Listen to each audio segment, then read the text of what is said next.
This is Rob Tubbett for Boxing Social in association with Betfred. Delighted to be joined by the European Cruiserweight Champion Tommy McCarthy. We are here in Manchester at the Buatsi dos Santos bubble ahead of your bout with Alexandre Jure. How are you, Tommy? Nice to see you. Yes, all good. Thanks for having me. Yeah, I'm delighted to be back in Manchester. Like as many people know, was my home away from home. I was based here for a couple of years, training around in Marseille in Champs Camp with Ansley Bingham. So it's good to be back, and I'm looking forward to making my first defence. Obviously slightly different circumstances being back in Manchester in a bubble, but good memories overall of your time in Manchester over the years? Yeah, like Manchester is one of my favourite cities in the world. I had my second pro fight here, running in the Bowlers, and I actually stayed in this hotel, so it feels great. Like there's nothing but happy memories of Manchester. Boxing's full of those little things that you kind of pick up throughout the circuit that kind of make it, isn't it? It's always those little things that always you think, oh, well, actually, a couple of years ago I was here. So it's sort of one of the good things about boxing. Yeah, it is, and it's good. Like as here when I was my second fight, and then to come back a couple of years later as a champion, it's mad. Like the journey that I've been on. You have been on an incredible journey. I mentioned to you briefly off camera before we started that you look like you're in a good place. Correct me if I'm wrong, but you strike me as kind of over the years and following your career as something of a confidence fighter. Once you get that confidence, once you get that rhythm, and it really looks like you're coming into that stage of your career where things are starting to click for you. Do you think that's accurate? Yeah, definitely. The biggest killer for boxers is inactivity. So I think my career has shown that once I've had a string of fights together, I've been improving every time. And as you say, I'm a confidence fighter, and I get better as the more busy I am, because that's the more confidence I'm getting more comfortable in the ring in it. So yeah, everything's just coming together perfectly for me at this stage, and it hasn't happened by chance. It's been hard work, and I'm glad that I'm reaping the rewards now. You've always been kind of labelled as a very talented fighter coming out of the amateurs. You've had, as you've mentioned, kind of a stop-start, up and down pro career. The loss to Matty Askin, then the stoppage loss to Richard Riakporhe. Going back to the Riakporhe fight, how difficult has it been since then to kind of regain that confidence and get to where you are now? Because I mean, it's worlds apart where you were there and where you are now. Yeah, it wasn't that difficult to regain my confidence because I always believed in myself. I think it took a couple of fights. It took the fight in Fabio Turkey. It took that win to get the confidence to regain confidence, or the public to regain confidence in me. But yeah, that Riakporhe loss was really a turning point in my career, and it was like, as my manager Mark Dunlap always says, every fight's real now, and it is. It's like I can't afford another loss. Because, as you say, I've had two, and another one would just be, I can't afford to rebuild again. Was there anything that you kind of, I don't know, that you consciously did, or was it just like a slight change in the mentality after that loss? No, it was all conscious decisions. I changed my training team. I linked up with Pete Taylor. I started working with my cousin, Lloyd Edwards, on strength and conditioning. I started working with Stephen Floyd with nutrition. So I just got all the background stuff all tightened up with the best people who I know and I trust to take care of them, the stuff in the background. And yeah, and a mindset of trusting myself, because that fight I was confident in my ability, but I was second guessing myself with Richard, and while I was thinking about doing stuff, Richard was doing it, and then next thing, boom, my legs were gone. So, I had to get out of my own head and just trust my own self. I was going to come on to talk about Pete Taylor, of course, a very well-known, very well-respected man in the boxing industry. What has he added to your game, or what has he maybe not added anything, but kind of brought what you already had to the surface, so to speak? Yeah, well, me and Pete go back years and years. Like, I met Pete first time when I was 14, and obviously he was the women's head coach, and he was working with Katie. So we would have went to camps and stuff together over the years, and always knew, like, you can't deny how brilliant of a coach he is.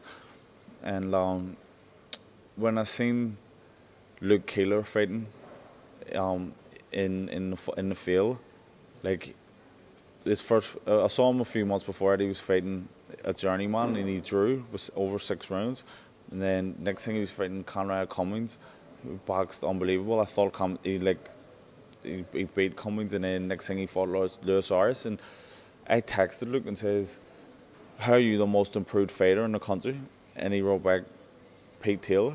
And I was like, do you know what? If Pete can get them results out of Luke, like, he could surely do the same with me. So when I went down, I made a couple of subtle adjustments, and his training programs are just second to none. Like, he really lives boxing, and he's good for your confidence. Like, good man management. He gets into your head, makes you believe in yourself, and like, you can trust him. Anything he tells me to do, I'll do it in the ring. So when you have trust in your coach, you know, it just gives you an added confidence, and obviously that builds over time. Like, it doesn't just happen overnight. So we've been working together now for, you know, since 2019, since the Turchi fight, and I just feel like I'm improving all the time with him. That Turchi fight, I mean, we briefly spoke before we started the interview of kind of our fight is going over there and, let's call it what it was, beating up the Italians, which was great. But that fight was, in all seriousness, crucial for your career. Talk to me about your kind of memories of it. From my recollection of watching you in that fight, you could see the confidence grow in you as the fight got on and on. Was that what it was like in there? Yeah, well, I wouldn't have accepted the fight if I didn't believe I could have won. And so I was like I said, I changed everything in the background. So I was so confident in my team. You know, my cousin Lloyd had done a brilliant strength and conditioning program. Me and Pete had a great camp. So I went over full of confidence, but I was very wary of his power because he's known for being a banger. And like the day before I flew out, I watched him, I put his name into YouTube, and it was like a highlight reel, 3 minutes of Fabio Turchi just knocking everyone dead, amateur and pro clips. I was like, Jesus Christ, this guy's a monster.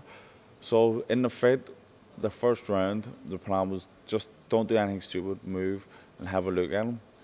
And so as the fight went on, you know, he wasn't catching me with anything big, so that made me, you know, let me take more chances. I was like, this guy isn't the monster I thought he was in my mind. And in his mind, I wasn't the easy touch that he thought it was. So after like 4 rounds, like I was just taking over, and then he was panicking, and I could see him falling apart in between rounds. I could see him in the corner. His face was busted, everything, his whole body language. I was like, I knew it was a wrap. From about the 6th round on, I was like, no chance. And then the fight actually should have been stopped because his eye was completely closed over.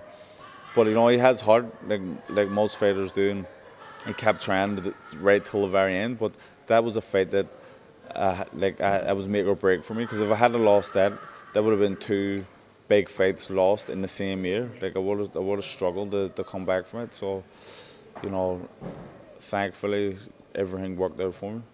Now, Belfast is, if not my favourite place to watch boxing, certainly up there, and I think anybody who's been to a show in Belfast would say the same thing. But that fight, being away from home, being very much the away fighter going over to Italy, did that make it a little bit sweeter? Yeah, it was great. It was, like, did you ever watch Rocky 4? Yeah. And when he's over in Russia and he's fighting Drago, and it's like a partisan crowd, they're all burning him, and then by the end of it, all the Russians are Rocky, and that's what, not in slang. See, that's what happened for the last, like when the fight ended. All the Italians were all Tommy, Tommy. So I felt like Balboa, you know. I could change, you could change, everyone could change. And now it was just so brilliant, and I actually boxed in the WSB for the Italian team. So like the managers and people who were running that team, they're all coming up to me after, Tommy, remember me? And like, it was so sweet. Like, it's the sweetest joy ever out there. And to beat him, Fabio Turchi's the face of Matchroom Italy. So, like, it was just it was such a big fight. It's still massive over in Italy. Like every single day, I'm not joking. Every day, I get mails from Italians abusing me, and they tag me and stuff. Give Turkey the rematch. Turkey's ready for it. Like every day, it's unbelievable. Especially when he fights, it goes tenfold. They're all writing to me in Italian. It's crazy. I feel like the Jamaican, Italian, Irishman. It's weird. Like they hate me. That's what it is. It's hate mail in Italian, but don't bother me. They could be calling me anything, but it's all in him. And they were here where the champ is come through, but the Italians, they really bombard me every single time Turkey fights. And even somebody sent me a newspaper article, and to be honest, I loved it. Like I fucking translated it in Google, and the opening line. Ever since that night, the first thing I think about in the morning is Tommy McCarthy. Like I'm living rent free in that fella's head. But it was great, and I brought over about 8 people came over to watch, but they were making so much noise. It sounded like there was 800 of them. So like, it was great, and then like I said, by the end, all the Italians were all Team Tommy. Such a great story. It's a sort of story that you could only hear in boxing. That's such a great story. Your last fight, Bilal Lagoon. Again, like I think felt like you'd won the fight a lot clearer than you got. It was obviously a majority decision. But were you pleased with your performance? Yeah, you know, going in that fight, I broke my right hand before, but the opportunity was too big to turn down. Do you know what I mean? Like we're in the pandemic. I hadn't boxed all year. It was October. The fight was for October, so Christmas was coming up. You know, so I needed my Christmas money for my kids and all. I was like, if I like pull out of this fight injured, somebody else is gonna come in, and then I'm gonna go to the back of the queue.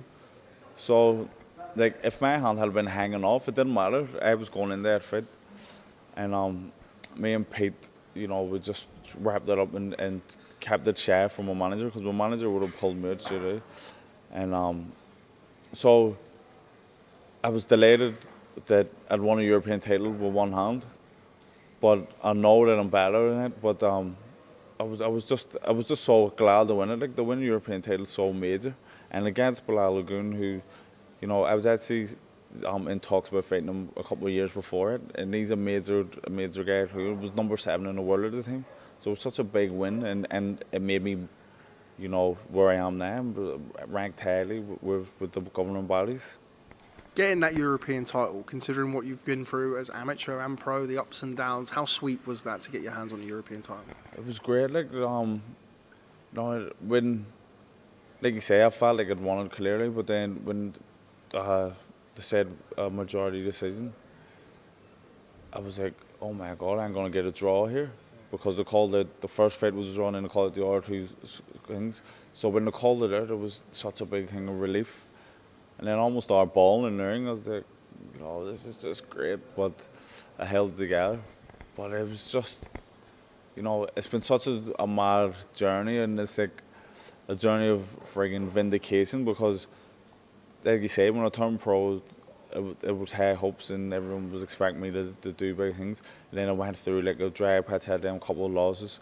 So I went from Italy to winning that belt, and that was like, I was such a major underdog, and that was my first title, and everyone was delighted. And then the next fight was the European title, which is a major title.